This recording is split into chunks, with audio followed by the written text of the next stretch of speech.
அனைவருக்கும் வணக்கம். அதாவது இப்போ நான் 10 வயசுக்கு கீழே உள்ளவங்க சின்ன குழந்தைகளை கேள்வி கேட்டால் எப்படி கேட்பாங்க, அவருடைய ஐக்கியம் எப்படி இருக்கும், அதுக்காக சொல்ல போகிறேன். ஒரு சின்ன பையன் எனக்கு கேட்டான், கல்யாண வீட்டுக்கு போயிருந்தேன். போகும்போது கூட்டமாக இருந்து எல்லாரும் ஜோஸ் சொல்லி விளையாண்டுட்டு இருந்தோம். அப்போ நல்ல சின்ன சின்ன பசங்களாம் நிறைய இருந்தாங்க. அப்போ ஒரு பொண்ணு கேட்டது, ஃபேனுக்கும் என்ன வித்தியாசம்னு கேட்டது. மின்விசிறி இல்லை, மின்விசிறி ஃபேனுக்கும் என்ன வித்தியாசம் கேட்டது. தெரியலடி நீயே சொல்லு அப்படின்னா. தலைக்கு மேலே சுற்றுறான் ஃபேனு, தலைக்குள்ளே சுற்றுறான் பேன் அப்படின்னு.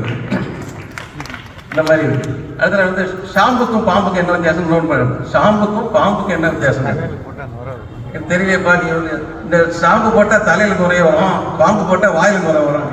இந்த மாதிரி அதாவது ஐக்கியூல முன்னாடிலாம் சாதாரணமாக கேட்பாங்க, இந்த சுவிட்சுக்கும் லைட்டுக்கு என்ன வித்தியாசம் கேட்பாங்க. சுவிட்சு போட்டால் லைட் எரியும், லைட்டு போட்டால் சுவிட்ச் எரியாது, அந்த மாதிரிலாம் சொல்லிட்டு இருக்கோம். இப்போ ரொம்ப அட்வான்ஸாக போயிட்டாங்க. அருவிக்கும் குருவிக்கும் என்ன வித்தியாசம் கேட்டது. மேலே இருந்து கீழே அருவி, கீழே இருந்து மேலே போனால் குருவி அப்படின்னு ரொம்ப சிம்பிளாக. இன்னொருத்தர் சொன்ன கேட்டான், ரொம்ப வித்தியாசமாக கேட்டான், சரி சொல்ல முடியல. 11 அறிவு உள்ளது எதுன்னு கேட்டான். 11 அறிவு உள்ள மிருகம் என்னது, 11 அறிவு உள்ளது என்னப்பா எனக்கு தெரியலையே. இப்போ 11 அறிவு உள்ளது என்ன தெரியலையே. 6 அறிவுனா நான் மனுஷனுக்கு 6 அறிவு, 11 அறிவு உள்ளது மனுஷன் குரங்கு அப்படின்னு எப்படின்னு கேட்டான். மனுஷனுக்கு 6 அறிவா, குரங்குக்கு 5 அறிவா, என்ன இப்ப 11 அறிவு. அதுக்கு எக்ஸ்பிளனேஷன் தானே. அதுக்கு இன்னொருத்தன் ரொம்ப ரொம்ப வித்தியாசமா கேட்டான். பசுல இருந்து பால் வரும், சரி ஓகே. பால்ல இருந்து தயிர் வரும், ஓகே.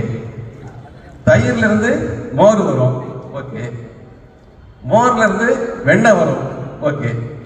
வெண்ணெயில இருந்து என்ன வரும் கேட்டு. வெண்ணெயில இருந்து நெய் வரும், ஓகே. நெய்யில இருந்து என்ன வரும் கேட்டு.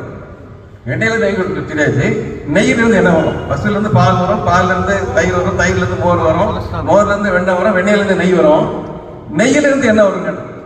ஒன்னும் தெரியலையே, நீயே சொல்லு அப்படின்னு. நெய்யில இருந்து வாசனை வரும் அப்படின்னா. நெய்யில இருந்து வாசனை வரும். அந்த மாதிரி இந்த மாதிரி சின்ன குழந்தைகள் ஐக்கியம் அந்த மாதிரி செய்யாது. நம்மகிட்ட இலக்கியத்தில் கூட நிறைய நகைச்சுவை சொல்லுவாங்க. எப்படின்னா, ஒரு ராஜா அரண்மனையில் போயிட்டு ஒரு புலவர் முறையிடுறாரு. என்ன முறையிடுறாருன்னா, அவர் கவிதை நிலை சொல்றாரு. முக்காலை ஊன்றி மூவிரண்டு போகையிலே அக்காலை அக்காலை 5 தலை நாகம் ஒன்று தீண்டுதையா அப்படின்னாரு. தீண்டுதையா, இதுக்கு ஏதாவது சொல்யூஷன் கொடுங்க அப்படின்னு சொல்றாரு. ராஜா ஒன்றும் புரியல. என்ன விளக்கமா சொல்லப்போ ஒன்றும் புரியலையே அப்படின்னு. ஒன்றும் இல்லை ராஜா, முக்காலை ஊன்றி, அதாவது வயசானவங்கள்லாம் 3 காலை ஊன்றி, முக்காலை ஊன்றி மூவிரண்டு போகையிலே, மூவிரண்டு 6 ஆத்துக்கு போகையிலே அக்காலை, அக்காலைன்னா அந்த காலை பொழுது, அக்காலை அக்காலை, இன்னொரு அக்காலை இருக்கு, அக்காலைன்னா அந்த காலை, அக்காலை அக்காலை 5 தலை நாகம் ஒன்று தீண்டுது ஐயா. 5 தலை நாகம் என்னது, நெருஞ்சி முள்ளு. நெருஞ்சி முள்ள சின்ன சின்னதாக இருக்கும், 5 முள்ளா இருக்கும். அதுக்கு 5 தலை நாகம் ஒன்று தீண்டுது ஐயா, இதுக்கு ஏதாவது வழி சொல்யூஷன் சொல்லுங்களேன் அப்படின்னு முறையிடுறாரு. ராஜாவுக்கு ஒன்றும் புரியல. என்னடா இந்த மாதிரி கவிதை இருக்கு, நான் என்ன சொல்லியிருந்தேன் ஒன்றும் புரியல. சரி நாளைக்கு வாங்க அப்படின்னு சொல்றாரு. சரி மறுநாள் வராங்க. ராஜா அவங்களோட அரசவை கவிஞர் சொல்லி இந்த மாதிரி விளக்கம் இருக்கு, இங்கே பதில் சொல்லுங்கன்னு சொல்லிட்டு அந்த அரசியல் கவிஞர் வராரு. ராஜா சார்பில் இந்த அரசியல் கவிஞர் பதில் சொல்றாரு. யாருக்கு? இந்த புலவர் பதில் சொல்றாரு.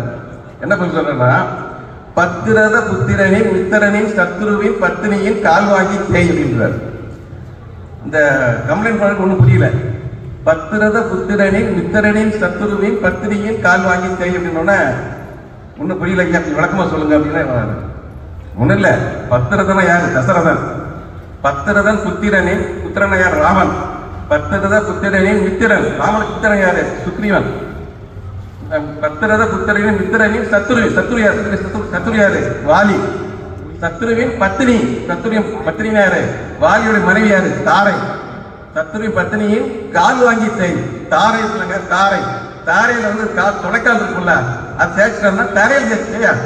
நெருங்கி முள்ளு தேய்ச்சிங்கன்னா வெறும் தரையில தேய்ச்சிட்டு போய்யா. இதுக்கே இந்த மாதிரி சாதாரணமா கேட்டிருக்கலாம் கவிஞர். ஐயா அரசே, ஆற்றுக்கு போகும்போது நெருங்கி முள் குத்துது, இதுக்கு ஏதாவது சொல்யூஷன் கொடுன்னு சொன்னா அரசு சொல்லியிருப்பாரு, இது காலில் தேய்ச்சிட்டு போக மேட்டர் முடிஞ்சிருக்கும். இவரு அரசியல் கவிஞர் புலவர் தன்னுடைய ஞானத்தை வெளிப்படுத்துக்காகவும், அரசியல் கவிஞர் அவருடைய ஞானத்தை வெளிப்படுத்துக்காகவும் சொல்லுங்கால அதை நான் இங்கே சொல்ல போய் உங்களுக்கும் நேரம் நல்ல பாஸ் ஆயிருக்குன்னு நினைக்கிறேன். வாய்ப்புக்கு நன்றி, வணக்கம். இசை நிகழ்ச்சி தொடங்க இருக்கின்றது.